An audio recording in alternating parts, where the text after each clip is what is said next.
코딩, 초보 탈출, 오쌤 따라 HTML과 CSS 잘 보고 잘 쓰고 잘 구현하고. 안녕하세요, 오쌤입니다. HTML과 CSS 편 챕터 16번 CSS 박스 모델에 대해서 배워보도록 하겠습니다.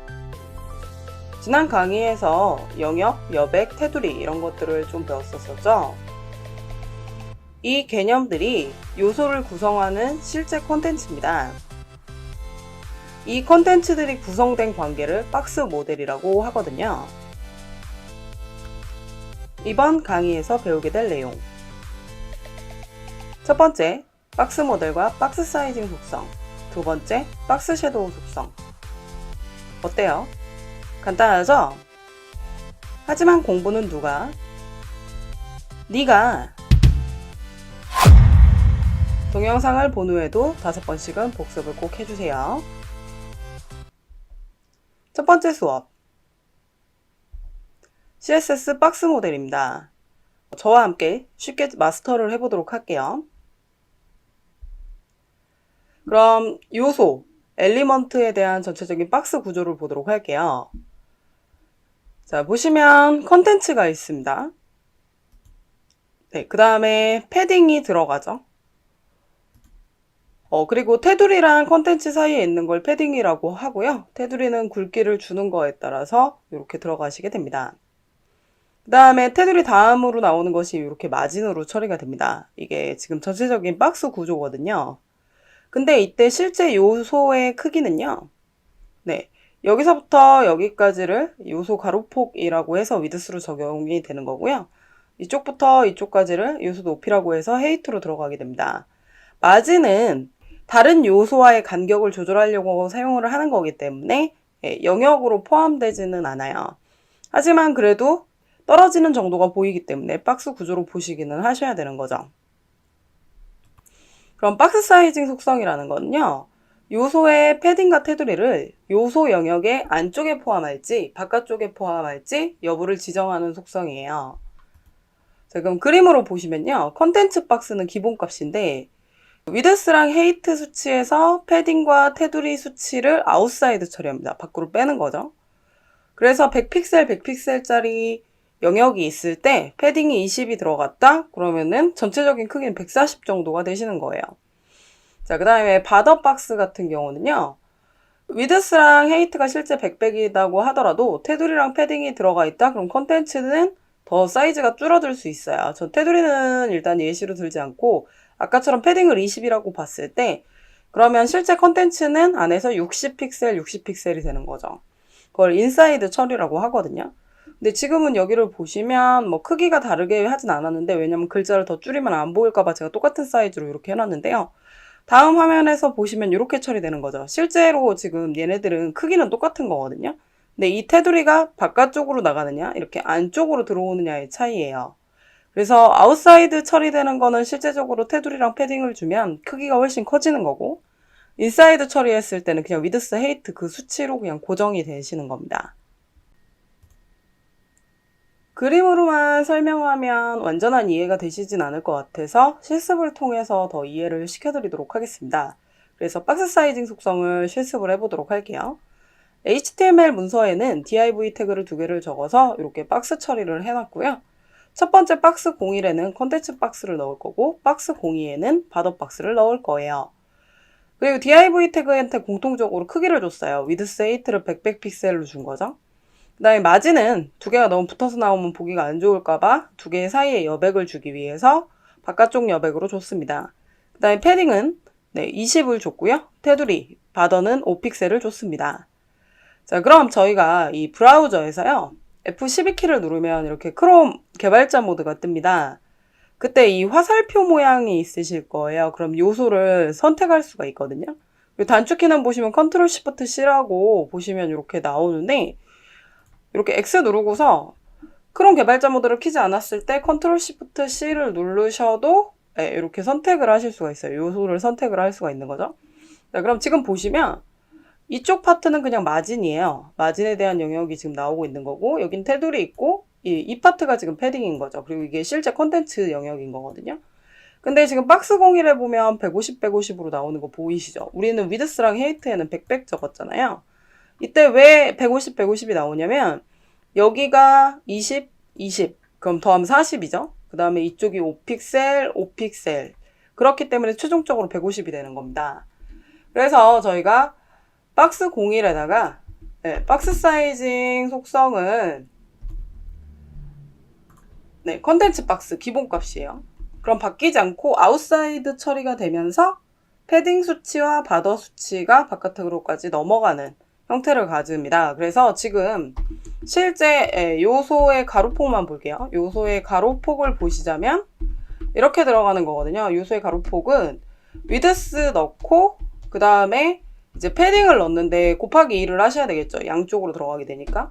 그 다음에 테두리 들어가고 역시 곱하기 2를 한 수치가 들어가거든요. 그러다 보니까 150이 나왔던 거예요. 왜냐면 위드스가 100이었고 20 곱하기 2를 했고 그 다음에 5 곱하기 2를 했기 때문에 최종적으로 150이 나왔던 거죠. 자, 그럼 바더박스라는 걸 주시게 되면요. 박스 사이징을 바더박스라고 줘보도록 하겠습니다. 네, 그랬더니 크기가 이렇게 줄면서 글씨가 넘어가는 거 보이시죠? 그래서 이 화살표를 눌렀을 때 딱 갖다 대시면 여기 이렇게 수치가 100으로 나오는 게 확인이 되실 거예요. 그래서 화면을 확인해 보시면 여기가 100이잖아요. 지금 100인데 안쪽으로 20, 테두리도 5 다 그러니까 인사이드 처리가 된 거죠. 그래서 이쪽에서는 바더박스를 줬다고 하면 요소의 가로폭은 그냥 패딩이랑 바더랑 상관없이 위드스로 처리가 됩니다. 어떻게 이해가 잘 되셨나요? 두 번째 수업, 박스 섀도우 속성입니다. 박스 섀도우 속성은요, 요소에 그림자를 주는 속성이에요. 그림자를 주는 속성은 텍스트 섀도우도 있었었죠? 혹시 기억이 잘 나지 않는다면 챕터 11번의 CSS 텍스트 속성을 다시 한번 시청해주세요. 박스 섀도우는 X축 위치를 적고 한 칸 띄고 Y축 위치 적고 띄고 번짐 띄고 색상 이런 식으로 처리가 됩니다. 값과 값 사이에는 반드시 공백으로 처리를 해주셔야 되세요. 포토샵에 보면 그림자는 두 가지가 있습니다.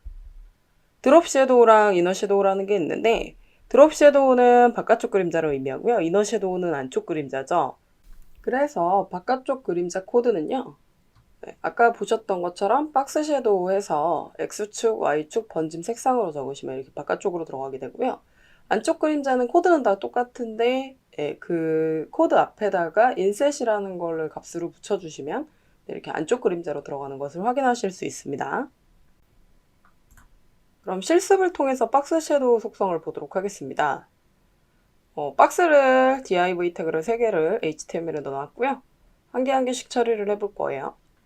그 다음에 이제 첫 번째로는 X축 위치랑 Y축 위치를 양수로 처리를 해서 박스 섀도우로 5픽셀, 5픽셀 위치를 지정을 하고요. 번짐은 5픽셀로 주고 색상은 그레이로 주도록 하겠습니다. 그럼 그림자가 우측 하단 쪽으로 밑으로 내려가는 거 보이시죠? 이번에 위치를 음수로 처리해 볼게요. 자, 그래서 박스 02에는 박스 섀도우를 마이너스 5픽셀, 마이너스 5픽셀, 번짐은 5픽셀, 그레이 이렇게 주시면 그 좌측 상단 쪽으로 그림자가 들어가는 게 확인이 되실 거예요. 그 다음에 마지막으로는 안쪽 그림자를 해볼 건데요. 첫 번째 박스에 있는 코드를 복사를 하셔서 붙여 넣고 앞에다가 인셋이라고 써보도록 하겠습니다. 그럼 그림자가 안쪽으로 들어오는 거 확인되시죠? 니가 스터디 테스트 1번 문제입니다. 박스 사이즈 속성값 중 패딩과 바더 수치를 영역 안쪽으로 처리하는 것은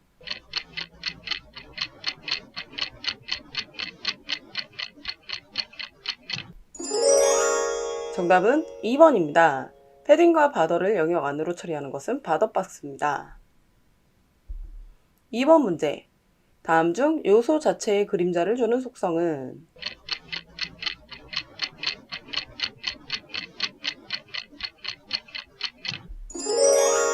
정답은 3번입니다. 요소에 그림자를 주는 속성은 박스 섀도우죠. 오쌤의 답변 시간.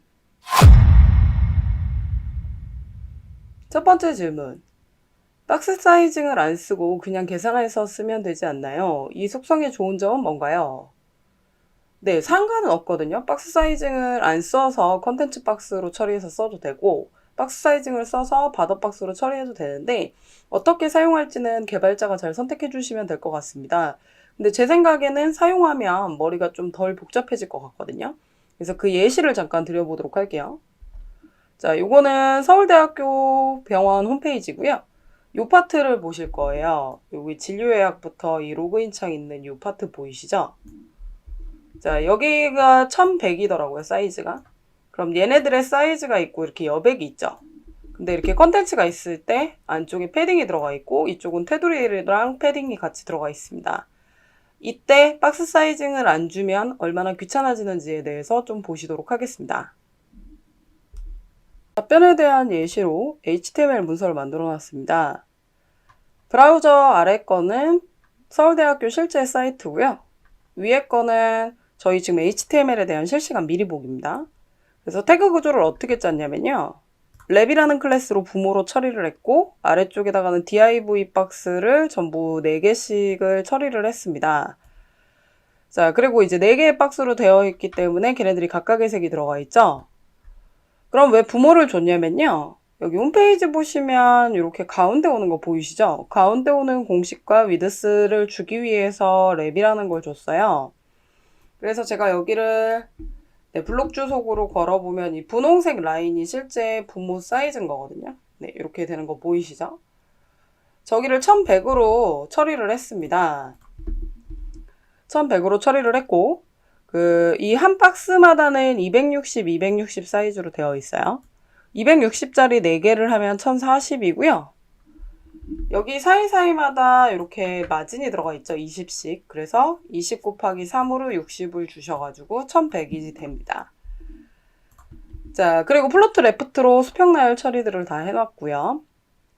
그러면 아래 보이시는 서울대병원처럼 마지막 박스 공사한테다가 테두리를 넣어 볼 거예요. 그래서 바더로 1픽셀 솔리드 주시고 색상을 주시면 이렇게 무너져서 내려가는 거 보이시죠? 이렇게 무너져서 내려가 버리거든요. 왜냐면 1픽셀과 1픽셀이 커지면서 2픽셀이 커져서 얘가 262픽셀이 된 거예요. 그래서 여기 공간이 부족하니까 내려와 버린 거죠. 그 다음에 화면에서 보시면은 안쪽 여백들도 있죠. 패딩이 한 30 정도씩 들어가 있는 것 같아서 랩의 모든 div 태그에다가 패딩을 제가 30픽셀을 줘보도록 하겠습니다. 그러면 30 준 것만큼 좌우로 60만큼 커지다 보니까 더 커져서 공간이 부족해지죠. 그래서 이렇게 내려와 버리거든요. 근데 얘네들은 사이즈의 변화가 없이 260 내부에 이렇게 들어가 있잖아요. 근데 그걸 계산하기 위해서 여기에다가 굳이 30, 30, 60 빼고 2픽셀 빼면 198픽셀이라고 적으면 되시기는 해요. 제가 한번 198픽셀이라고 적어보도록 하겠습니다. 198픽셀이라고 적고 컨트롤 S를 누르면 딱 맞게 저렇게 처리가 되죠. 근데 이렇게 계산하는 건 너무 복잡하잖아요. 그냥 뭐만 주시면 되냐면 박스 사이징이라는 거를 바더 박스로만 주시게 되면 패딩과 테두리를 인사이드 처리하면서 자동으로 처리가 되는 거 보이시죠? 네, 훨씬 더 빠르고 간단하게 처리하실 수 있을 겁니다. 두 번째 질문. 박스 섀도우는 박스 사이징 바더 박스 사용 시 인사이드 처리되지 않나요? 네. 그림자는 바깥쪽 그림자와 안쪽 그림자가 있는데 안쪽 그림자는 어차피 안으로 들어오고 바깥쪽으로 되는 거는 진짜 요소의 바깥쪽으로 나가야 되기 때문에 인사이드 처리를 되면 안 되거든요. 그래서 인사이드 처리가 따로 되거나 그러지는 않습니다. 넥스트 레벨 CSS 플로트 속성. 공부는 누가? 네가. 오쌤의 네가 스터디. 저희는 다음 시간에 봬요.